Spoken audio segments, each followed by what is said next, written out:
we go there to assist them in their personal hygiene. Deborah Adegboye works in home care in Montreal's West Island. She's a personal attendant to both adults and children who are living with autism and has built some strong relationships. I so much in love with them. There is one that I dance with. But it appears soon those bonds will be broken because along with her husband, the mother of 3 is about to get deported, much to the chagrin of the dozens of people who showed up to support the family at a Good Friday protest in front of Immigration Minister Mark Miller's office. I would like to plead to Canada government. Adegboye says her family arrived in Canada in 2017 through the now closed irregular crossing at Roxham Road. They fled Nigeria because of religious violence. There was life-threatening on myself and my son. She says after 3 months of government assistance, they were supporting themselves. My husband started working immediately, and since we arrived in Canada, he is doing at least 2 jobs. Sometimes 3 jobs. They're hardworking people, and for them it was very important to never feel like a burden for Canadian society. 2 of their children were born here and go to French school. Je m'appelle Priscilla. The parents worked on the front lines of the health system during the pandemic. The NDP and Quebec Solidaire are supporting her and asking for the immigration minister to stop her deportation. If we are kicking out workers like Deborah in our society, who are we going to keep? There's a gigantic shortage of workers in the health sector, and I don't understand how Quebec and Canada can allow not having them. Mark Miller's office tells Global News it can't comment on individual cases, but says, of course this situation is saddening. We value and need health workers. Every individual facing removal is entitled to due process, but once all avenues to appeal are exhausted, they are removed from Canada in accordance with Canadian law. They would never regret having us in their community. Their deportation date is April 5th. Adegboye and her allies will continue to put pressure on the government in hopes a decision is reversed. Dan Spector, Global News, Montreal.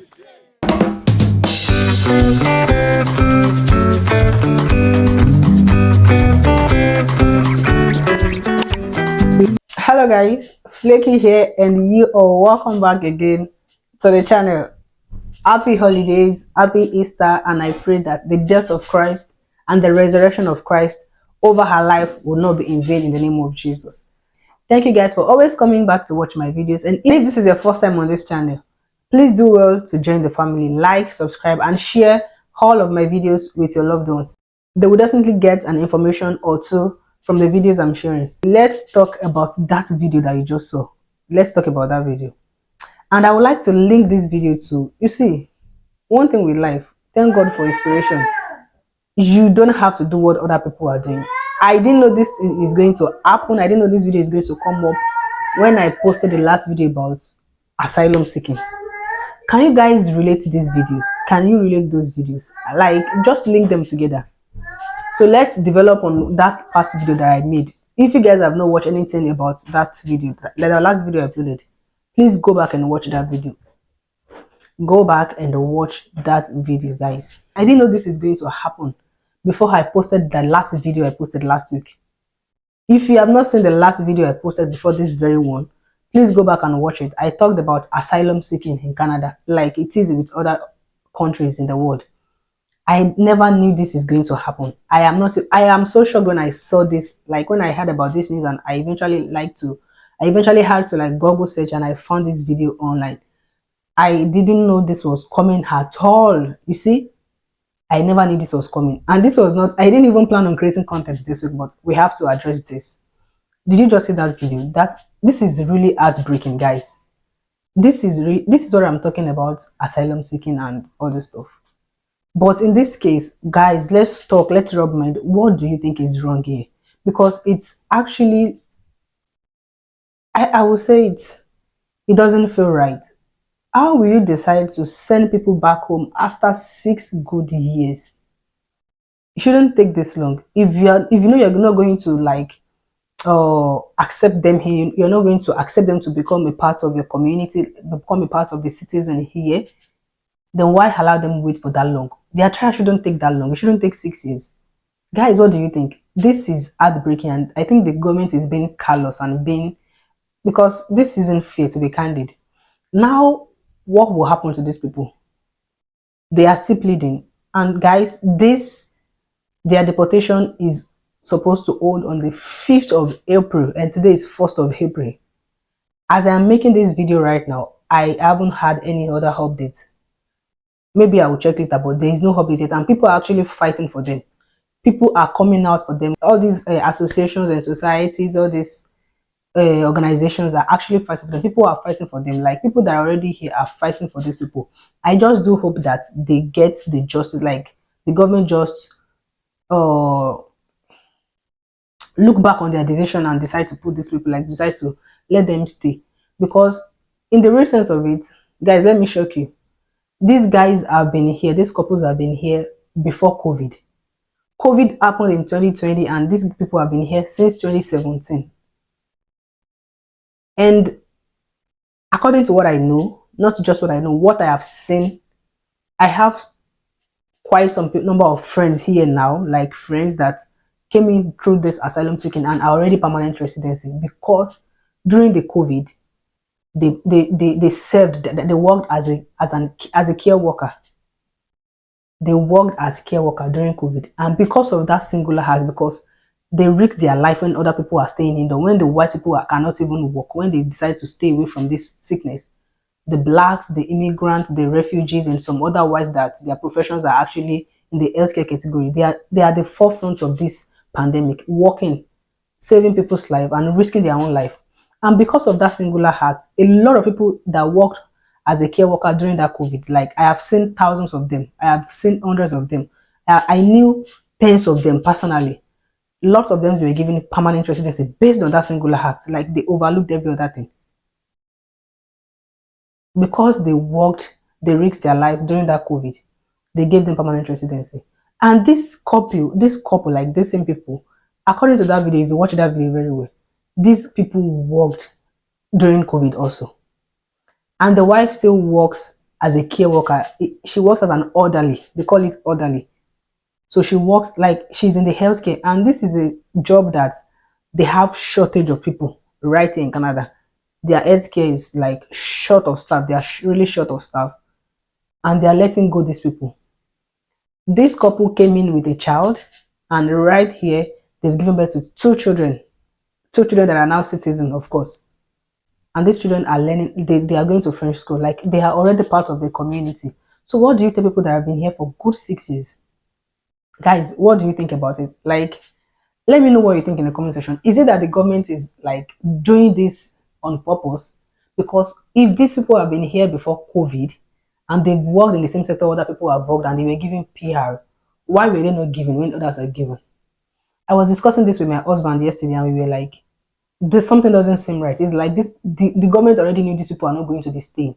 They've already finalized their matter a long time ago, because if not so, when you were giving other people PR during that COVID, why didn't these guys get? Why don't they get?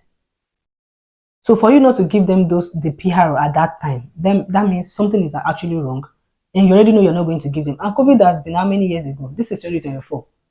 For you to now just decide that these people are going to leave the country, like, they have to go, you have to deport them. To me, it doesn't sound right. I don't know whatever story they might have given. I don't know whatever things might have transpired between them. But this has taken so long. This decision should have come way long. Because now imagine these people, like, going back to Nigeria. You don't even know, maybe they even have any investment back home. Maybe they even have anything to fall back on. Because they already, like, build their life here. Because 6 years in another country, already they would have settled, like, okay, this is now home. They would have tried to do some things, you know. I really, I'm just confused. But then this is one of the reasons why I say seeking asylum is not 100% sure. And in the long run, if it doesn't favor, if it doesn't happen to be what you're looking towards, so if you don't eventually get that PR, it can be really, really heartbreaking. Because 6 years, if you had come into this country with PR 6 years ago, definitely by now you are a citizen. If you had come to the country 6 years ago with student, definitely if you decide to stay, you would have become a permanent residency, working towards your citizenship. 6 years is a long way, guys. It's just like a wasted effort if these guys were not if the decision was not being revoked for them to stay. It would be like wasted years, because now what do they have to go back home and say? Guys, what do you think? Do you think that their case is just extraordinary? Maybe they don't have the right info, or maybe they don't put the right thing down because they claim that they ran away from religious conflict or religious war, something like that. But what do you think? Even if their story wasn't genuine, like it was obvious, I think there's more reason for the government to allow them stay, because for people to have spent good 6 years work in the health sector. And one thing again is, for people that are coming in or that are already in as an asylum seeker, one thing you should be wary of is, in quote, do not rely on government money. Because yes, you're an asylum seeker, they've granted you this thing, refugee, you are here, but your case is not being decided yet. For some it takes a year, for some it takes 2 years. It's not something that happens within months. So you might think because government are now paying you, because the moment you declare asylum and the government took you in, before your till your case is being decided, you are being paid some money, like some stipend, to live until you get a job. I've seen people that decide to rely solely on this government job, like being really lazy. They don't want to work, and some women, that some couples actually end up like giving birth like rabbit, so that they don't go to work and they collect child benefit and also collect the benefit, unemployment benefit from the government. Imagine these guys have not been working. Now, this is one of their claim, that they never rely on government money. They are taxpayer because they are working and they are paying tax. Like, they're adding to the government. They are an advantage. They are not even really a burden. They are not really a burden. They are not even a burden. Not even really. They are just not a burden at all to the government, because these people are taxpayers. Imagine they have not been working and they have been collecting government money. They are not paying tax. They claim, because some people will claim they didn't get a job, or they have one kind of sickness that did not allow them to work. You know, people are doing some sort of things, so many things that are unimaginable, unspeakable. So if people that are agile and are working really hard, because the more you work, the more tax you pay. So the government should even look it from that angle. These people are paying us tax. They are not just here to collect money from us, because they stopped taking government money. The wife said 3 months. So, which means after they settle down, they were able to get a job and have been working really hard. They are both saving, they are both paying their taxes, and this is happening to them. So, what happens to people that are here to just collect government money because, hey, I don't care, I don't want to work? Some people really do not want to work, because they will not argue with you. If you tell them that you've not gotten a job, nobody will query you. If you tell them that maybe you have a particular illness, a particular sickness that cannot allow you to work some particular type of job that you've been seeing, the government continues to pay you until your case is decided. So if these people have not been lazy and have been paying their taxes, they've been really an hardworking people in the community, and this is happening to them after good 6 years, what do you think?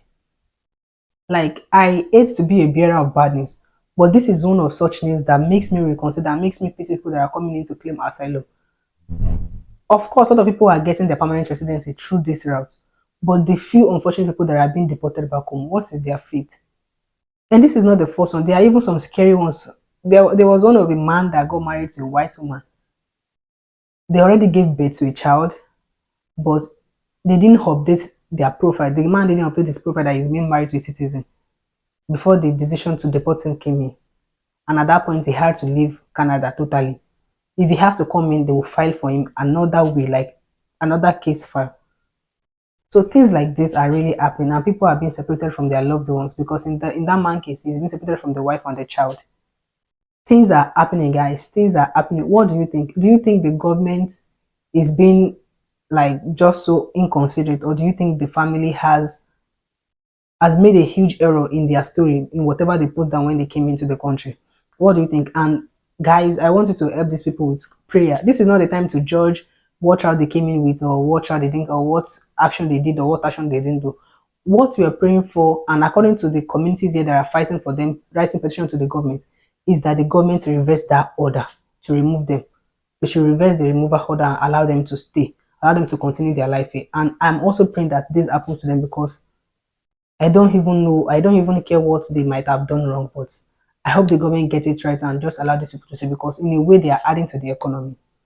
Guys, what do you think? And I hope you enjoyed this video. Seriously, it saddens my heart that this is happening to one of us, but also I am bringing this to your notice so that you can prepare ahead and just know what is happening out there. And to buttress the point of that my last video, that things are really happening, and in making your decision, just make sure you make the right findings, do your research before deciding on any route you want to take, and just put everything in God's hand. And I pray that God will perfect all that concerns us all in the name of Jesus. Thank you guys for coming. Thank you for watching my video. Do not forget to like, subscribe, and share with your family and your loved ones.